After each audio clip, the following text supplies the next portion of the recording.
दोस्तों हमारे चैनल दर्पण ज्ञान सागर में आप सभी का स्वागत है। तो सभी भाइयों को जय श्री राधे जय श्री कृष्णा। तो दोस्तों आज का प्रसंग है कि बुद्धि का सही प्रयोग कैसे करें। तो दोस्तों वीडियो शुरू करने से पहले मेरा आपसे अनुरोध है, यदि आपने अभी तक हमारा चैनल सब्सक्राइब नहीं किया है तो प्लीज़ आप हमारे चैनल को अभी सब्सक्राइब कर लें, क्योंकि आपका एक सब्सक्राइब हमारे लिए बहुत ही महत्व रखता है। देखिए दोस्तों, एक बार छोटे से राज्य पर एक बहुत बड़े राज्य ने चढ़ाई कर दी।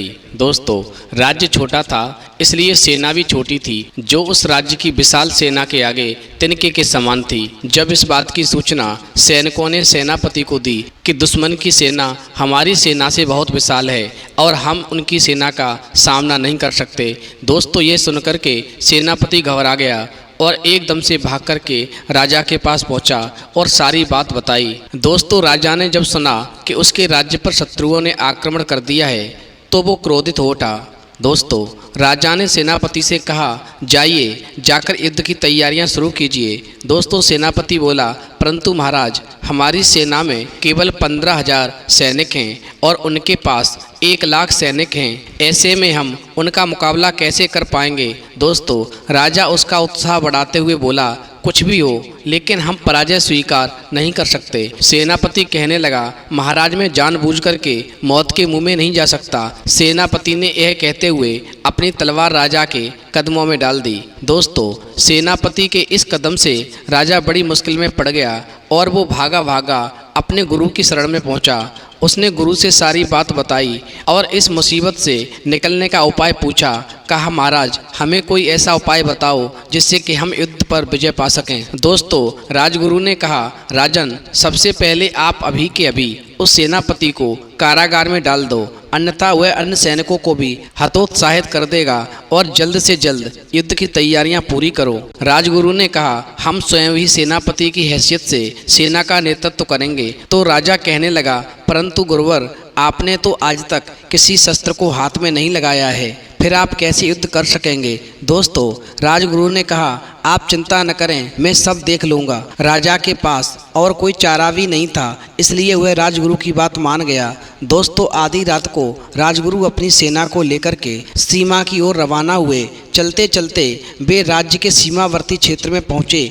तभी उन्हें एक मंदिर दिखाई पड़ा। तभी राजगुरु ने अपनी बुद्धि का सही इस्तेमाल किया और राजगुरु ने सैनिकों से कहा, रुको जरा अपने देवता से पूछ लूँ कि हमारी जीत होगी या हार। दोस्तों सैनिकों ने अचरज से पूछा कि ये कैसे हो सकता है, भला मंदिर के देवता ये कैसे बता सकते हैं। तो राजगुरु ने कहा, इस मंदिर के देवता बड़े चमत्कारी हैं और इनकी कही हुई बात कभी झूठी नहीं हो सकती। दोस्तों फिर राजगुरु ने जेब से चांदी का एक सिक्का निकाला और मंदिर के देवता को प्रणाम करके बोले, चित्त आया तो हमारी जीत होगी और पट आया तो हमारी हार होगी। दोस्तों यह कहकर के राजगुरु ने सिक्का उछाल दिया और जब सैनिकों ने देखा तो सिक्का चित्त गिरा था। अब राजगुरु सैनिकों को उत्साहित करते हुए बोले, साथियों अब हमारे हारने का कोई प्रश्न ही नहीं उठता, इसलिए पूरे जोश और जुनून के साथ लड़ना है। दोस्तों फिर योजना के अनुसार वे रात के तीसरे पहर में आराम करते हुए शत्रुओं पर टूट पड़े। इस प्रकार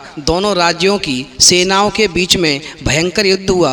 दोस्तों सैनिकों ने अपनी पूरी ताकत झोंक दी, भले ही वो संख्या में कम थे, धीरे धीरे वे शत्रुओं पर भारी पड़ने लगे। दोस्तों उन्होंने ऐसी मारकाट मचाई कि शत्रु सैनिकों के पांव उखड़ गए और वो वहाँ से भागने लगे, क्योंकि उनके मन में देवताओं की बात याद आ गई कि जीत तो हमारी होगी। इसीलिए उन सैनिकों ने कम होते हुए भी पूरे जोश के साथ में युद्ध लड़ा। इस प्रकार बड़े राज्य के सैनिक धीरे धीरे मारे गए और छोटे राज्य के सैनिकों की जीत हुई। वापस लौटते वक्त सैनिक फिर उसी मंदिर के पास रुके और मंदिर के देवता को धन्यवाद देते हुए कहने लगे, आपकी कृपा से ही हमारी जीत संभव हो सकी है। तो दोस्तों राजगुरु मुस्कुराए और बोले, जीत इनकी कृपा से नहीं बल्कि तुम्हारी सकारात्मक सोच का परिणाम है। तब राजगुरु ने वो सिक्का निकाला और सैनिकों को दिखाते हुए कहा, देखो ये सिक्का दोनों तरफ चित्त है और जब मैंने इसको हवा में उछाला और जब ये नीचे गिरा तो वो चित्त ही आया। जब दोनों तरफ से चित्त ही था तो चाहे कैसे भी गिरता उसे तो चित्त ही गिरना था। दोस्तों जैसे ही सैनिकों ने उस सिक्के को देखा तो उनकी आंखें फटी की फटी रह गईं। तब राजगुरु कहने लगे, मैंने केवल तुम्हारा उत्साह बढ़ाने के लिए, तुम में जोश भरने के लिए केवल इस सिक्का को स्पेशल बनवाया था। और जब ये सिक्का गिरा तो चित्त गिरा, और देवताओं का केवल बहाना करके मैंने एक ही झूठ बोला था, यदि सिक्का चित्त गिरेगा तो हमारी जीत होगी। और वैसा ही हुआ। जैसे ही सिक्का चित्त गिरा तो तुम्हारे अंदर एक जुनून पैदा हो गया और तुमने युद्ध को पूरे जुनून और उत्साह के साथ में लड़ा और अंततः हमारी जीत हुई। तो दोस्तों ध्यान रखना, इस कहानी से हमें ये सीख मिलती है, यदि किसी का उत्साह वर्धन करने के लिए, किसी में जोश भरने के लिए यदि हम थोड़ा झूठ भी बोल दें और हमारे एक झूठ बोलने से उस व्यक्ति की उसे मंजिल मिल जाए, तो दोस्तों वो झूठ बोलना कोई पाप नहीं होता। इसलिए दोस्तों परिस्थितियों के अनुसार हमें अपनी बुद्धि का सही उपयोग करना चाहिए। जो बुद्धि का सही प्रयोग करते हैं वो जीवन में कभी धोखा नहीं खाते और उनको उनकी मंजिल निश्चित ही मिल के रहती है। तो दोस्तों यदि आपको हमारी वीडियो पसंद आई हो तो प्लीज़ हमारे चैनल को सब्सक्राइब अवश्य कर लें, क्योंकि आपका एक सब्सक्राइब हमारे लिए बहुत ही महत्व रखता है। तो दोस्तों इस वीडियो में इतना ही, फिर मिलेंगे एक नई वीडियो में नए प्रसंग के साथ। तब तक के लिए जय श्री राधे, जय श्री कृष्णा।